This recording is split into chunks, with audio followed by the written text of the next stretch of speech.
Hi students, happy evening. Today we are going to discuss about measurement chapter. We already know something about measurement chapter. We have studied in our lower classes. ஒன்றும் இல்லை, மெஷர்மெண்ட்னா என்ன? அளக்கிறது. லென்த்தையோ இல்லை டிஸ்டன்ஸையோ இல்லை வெயிட்டையோ இல்லை டைமையோ எல்லாத்தையும் calculate பண்ணுறது, அளக்கிறது தான் மெஷர்மெண்ட்டுன்னு சொல்லுவாங்க. Introduction. Physics is the study of nature and natural phenomena. Physics வந்து நேச்சரும் அதோட நேச்சுரல் ஃபினாமினானா இயற்கை நிகழ்வுகள் அதெல்லாம் படிக்கிறது தான் ஃபிசிக்ஸ் சப்ஜெக்ட் மெயினாக. Physics is considered as the base of all science subjects.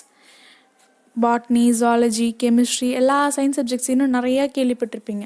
அதோட பேஸ் வந்து ஃபிசிக்ஸ் தான். ஏன் ஃபிசிக்ஸ்ன்னு சொல்கிறாங்க அப்படின்றத பார்ப்போம். Physics is based on experimental observations. இதுதான் மெயின் கான்செப்ட். ஃபிசிக்ஸில் தான் ஃபஸ்ட்டு எக்ஸ்பெரிமெண்ட்ஸ்லாம் நிறைய வர ஆரம்பிச்சுது. அதனால தான் வந்து எல்லா சயின்ஸ் சப்ஜெக்ட்ஸும் ஃபிசிக்ஸை பேஸ் பண்ணி இருக்குதுன்னு சொல்கிறாங்க. ஏன்னா சயின்ஸ் தியரிஸ் எதுவாக இருந்தாலும், லாஸ் எதுவாக இருந்தாலுமே ஜஸ்ட் லைக் தட் நம்ம அக்செப்ட் பண்ணிக்க மாட்டோம். எக்ஸ்பெரிமெண்ட் பண்ணி அது என்ன ஏதுன்னு கண்டுபிடிச்சப்பறம் தான் ஒத்துப்போம். The principles and observations allow us to develop a deeper understanding of nature. Scientific theories are valid only if they are confirmed through various experiments. எப்படி ஒருத்தவங்க வந்து ஒரு theory or law or rule எது கொண்டு வந்தாலும் நம்ம அக்செப்ட் பண்ணிக்க போகிறதில்ல. Just like that. எப்படி அது கன்ஃபார்ம் ஆகுதுன்னா அவங்க எக்ஸ்பெரிமெண்ட் மூலயமா அதை ப்ரூவ் பண்ணால் தான் அது கன்ஃபார்ம் ஆகும். அப்போ தான் நம்ம அக்செப்ட் பண்ணிப்போம் சயின்ஸ்னு. Theories in physics use many physical quantities that have to be measured. ஃபிசிக்ஸில் வந்து நிறைய ஃபிசிக்கல் குவான்டிட்டிஸை நம்ம மெஷர் பண்ணுற மாதிரி வரும் சிச்சுவேஷன்ஸ். அப்படி வரும். Measurement is the base of all scientific studies and experimentations. எல்லா ஸ்டடீஸ் அண்ட் எக்ஸ்பெரிமெண்டேஷன்ஸ்க்கு பேஸ் என்னென்னா measurement. It plays a vital role in a daily life. நம்ம டெய்லி லைஃப்லேயும் அது ஒரு இம்பார்ட்டண்ட் ரோலை ப்ளே பண்ணுது. எப்படின்னு கேட்டோன்னா, அம்மா வந்துட்டு இப்போ நம்மளை வந்து கடைக்கு போயிட்டு வெஜிடபிள் வாங்கிட்டு வா, பால் வாங்கிட்டு வா அப்படின்னு நம்மளை சொல்லி அனுப்புனாங்கன்னா எவ்வளோ கிலோ வாங்கணும், எவ்வளோ லிட்டர் பால் வாங்கணும், அந்த மாதிரி நம்ம அது குவான்டிட்டி மெஷர் பண்ணுறதுக்காக நம்ம டெய்லி லைஃப்பில் மெஷர்மெண்ட் யூஸ் பண்ணுவோம். Measurement is the process of finding an unknown physical quantity by using a standard quantity. I'll once again repeat. Measurement is the process of finding an unknown physical quantity by using a standard quantity. எப்படின்னு பார்த்தோன்னா, ஒரு quantity இருக்குது. For example, நம்ம வந்து apple or orange or any vegetables, fruits or vegetables வாங்குகிறோம். ஷாப்புக்கு போகிறோம், அதை எடுத்து ஒரு பேஸ்கெட்டில் போடுறோம். அந்த பேஸ்கெட்டில் இருக்கிறது எவ்வளோ அப்படின்றது நமக்கு தெரியாது. அவங்க போய் அந்த வெயிங் மிஷினில் போட்டப்புறம் தான் எவ்வளோங்கிறது தெரியும் weight. So unknown physical quantity இங்கே நான் சொன்ன எக்ஸாம்பிள்லன்னு பார்த்தீங்கன்னா இந்த ஃப்ரூட்ஸ் ஆர் வெஜிடபிள்ஸ். ஸ்டாண்டர்ட் குவான்டிட்டின்றது அவங்க யூஸ் பண்ணுற வெயிங் மிஷின் வச்சு கிலோகிராம் அப்படிலாம் யூஸ் பண்ணுவாங்கள்ல, அந்த கிலோகிராம். பால் வாங்கும்போது லிட்டர்ஸ் அந்த மாதிரி இருக்கிறது தான் வந்துட்டு standard quantity. we need 3 things for a perfect measurement. ஒரு பர்ஃபெக்ட் மெஷர்மெண்ட் பக்காவாக அளக்கணும் ஒரு பொருளை அப்படின்னா 3 things. we just need 3 things. they are an instrument, a standard quantity and an acceptable unit. எதை வச்சு நம்ம அளக்கணும்? ஃபார் எக்ஸாம்பிள், ஒரு வெயிங் மிஷின் ஆர் டேப், எதை வச்சு எந்த பொருளை நம்ம அளக்க போகிறோம். ஸ்டாண்டர்ட் குவான்டிட்டினா எதை நம்ம மெஷர் பண்ண போகிறோம், அதுதான் standard quantity. And acceptable unit, யூனிட்னா கிலோகிராம், மீட்டர், அந்த மாதிரி லிட்டர், அதுதான் வந்து unit. Activity 1. Students are asked to measure the length and breadth of their science book using a ruler, that is scale, and compare their measurement with those of their friends. சும்மா ஒரு note book R book எடுத்து நீங்கள் உங்கள் ஸ்கேலை வச்சு measure பண்ணி பாருங்கள். In this activity, let the length of the book be 15 cm. For example, நம்ம வந்து 15 cm அந்த length of the book வந்து 15 cm ஒரு ஸ்மால் சைஸ் ஸ்கேல் அளவுக்கு இருக்குதுன்னு நம்ம அசியூம் பண்ணிக்கலாம். The length is the physical quantity. இல்லை லென்த்து தான் வந்து ஃபிசிக்கல் குவான்டிட்டின்னு சொல்லுவோம் நம்ம. Ruler is the instrument. என்ன யூஸ் பண்ணுறோம்? ஸ்கேல் தானே யூஸ் பண்ணுறோம், அதுதான் இன்ஸ்ட்ருமெண்ட். 15 இஸ் த மேக்னிடியூட், அளவு. மேக்னிடியூட்னா அளவு. 15 is the magnitude. And centimetre is the unit. எது யூனிட்? சென்டிமீட்டர் தான் அதில் unit. This process is called measurement.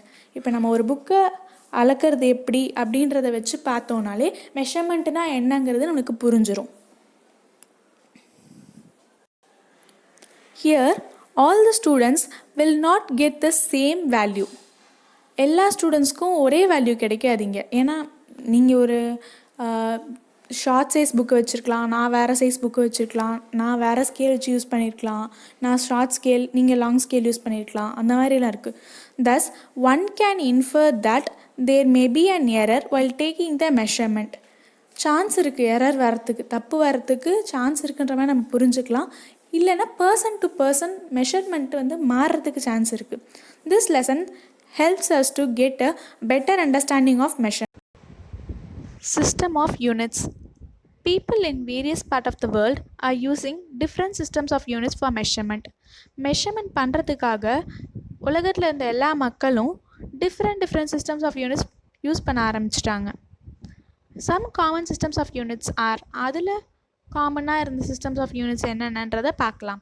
First one, FPS system, that is foot for length, pound for mass and second for time.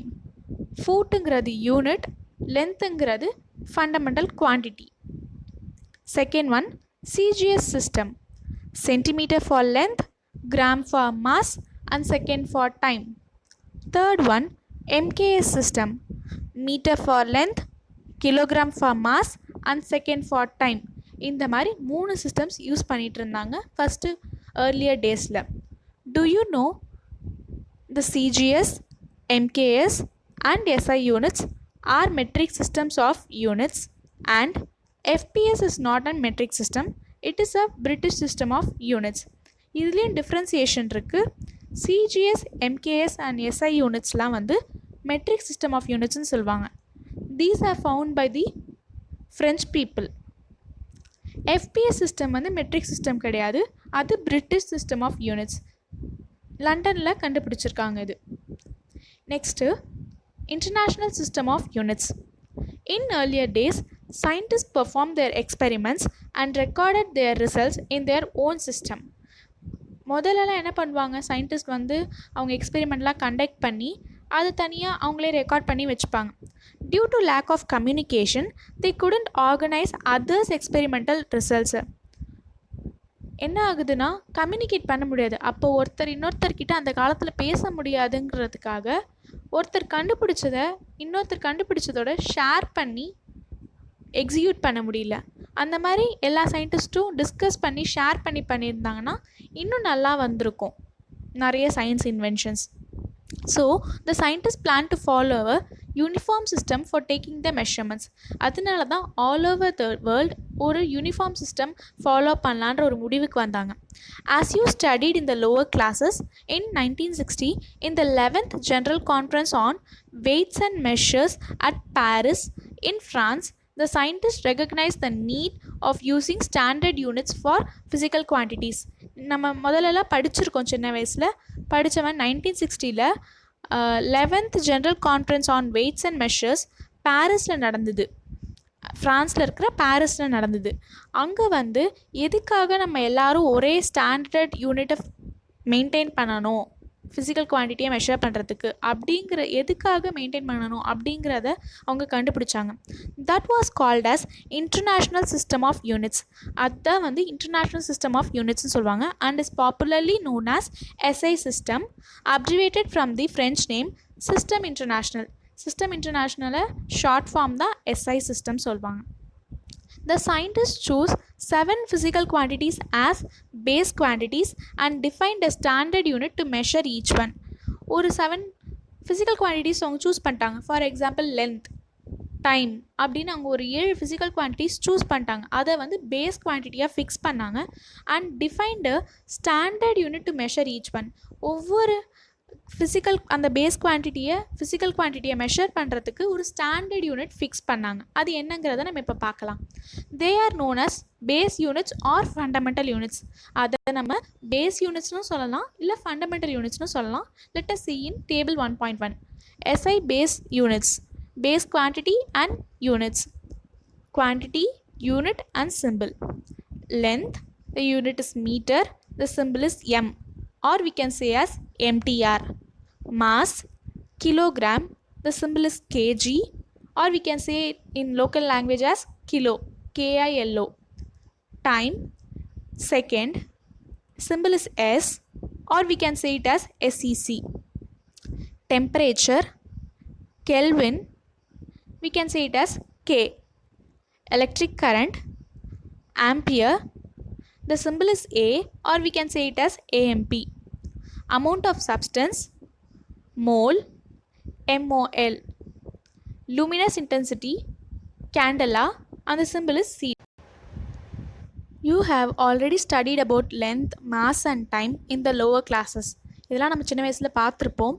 So now you are going to study about the other base quantities such as temperature, current, amount of substance and luminous intensity.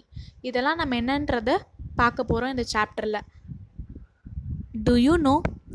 In December 1998, the National Aeronautics and Space Administration (NASA) USA launched the Mars Climate Orbiter to collect the data of the Martian climate.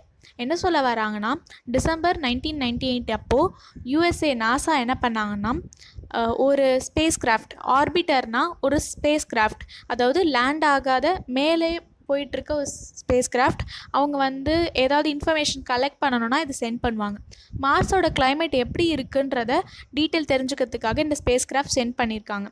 9 months later, on September 23, 1999, the orbiter disappeared while approaching Mars at an unexpectedly low altitude. என்னாச்சுன்னா 9 months கழித்து 1999 அந்த orbiter அவங்க அமிச்ச அந்த space கிராஃப்டே காணா போயிடுச்சு. Mars கிட்ட போகும்போது கொஞ்சம் கம்மி ஹைட் டிஃப்ரென்ஸில் எதிர்பாராத விதமாக காணா போயிடுச்சு. An investigation revealed that the orbital calculations were incorrect due to an error in the transfer of information between the spacecraft's team in Colorado and the mission navigation team in California. ஒரு investigation பண்ணியிருக்காங்க. ஏன்னா அது காணா போயிடுச்சுல, என்ன ஆச்சு என்ன ஏதுன்னு investigation பண்ணியிருக்காங்க. அதில் என்ன தெரிஞ்சிருக்குன்னா, கேல்குலேஷன்ஸ் பண்ணுவாங்கள்ல, இந்த ஸ்பேஸ் கிராஃப்ட்டுக்கு கேல்குலேஷன்ஸ் பண்ணியிருப்பாங்க, அது வந்து தப்பாக இருந்திருக்கு. ஏன்னா இன்ஃபர்மேஷன் பாஸ் ஆன் பண்ணும்போது ஸ்பேஸ் கிராஃப்ட் டீம் வந்து கொலராடோவில் இருந்திருக்கு.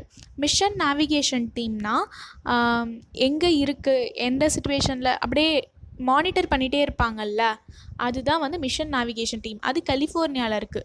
அவங்க 2 பேருக்குள்ளே இன்ஃபர்மேஷன் ட்ரான்ஸ்ஃபர் பண்ணும்போது தப்பு நடந்திருக்கு. One team was using the English FPS system of units for calculation, while the other group was using the MKS system of units. ஒரு team வந்து FPS system, foot, pound, second, இந்த system use பண்ணியிருக்காங்க. இன்னொரு team வந்து metre, kilogram, second, இந்த system use பண்ணியிருக்காங்க. This misunderstanding caused a loss of approximately $125 million. இது மாதிரி அவங்க மாற்றி மாற்றி யூஸ் பண்ணனால அவங்களுக்கு ஒரு ஸ்பேஸ் கிராஃப்ட்டும் போயிடுச்சு, லாஸ் வந்து பார்த்தோன்னா $125 million. அவங்களோட கோலையும் அவங்க அச்சீவ் பண்ண முடியல. சிஸ்டம் வந்து வேறு யூஸ் பண்ணனால ஒரு காமன் கன்க்ளூஷன்ஸ் அவங்களுக்காக வர முடியல. கேல்குலேஷன்ஸ்லாம் ராங்காக போயிட்டுருக்கு. அதெல்லாம் வந்து இன்வெஸ்டிகேஷனில் தான் கண்டுபிடிச்சிருக்காங்க. ஸோ இதுக்காக தான் எஸ்ஐ சிஸ்டம் ஆஃப் யூனிட்ஸை கொண்டு வந்திருக்காங்க. உலகம் ஃபுல்லாக காமனாக ஒன்று யூஸ் பண்ணுறதுக்காக தான் எஸ்ஐ சிஸ்டம் ஆஃப் யூனிட்ஸ் கொண்டு வந்திருக்காங்க. Thank you students. This is your today's class. Let us see in the next class. Bye.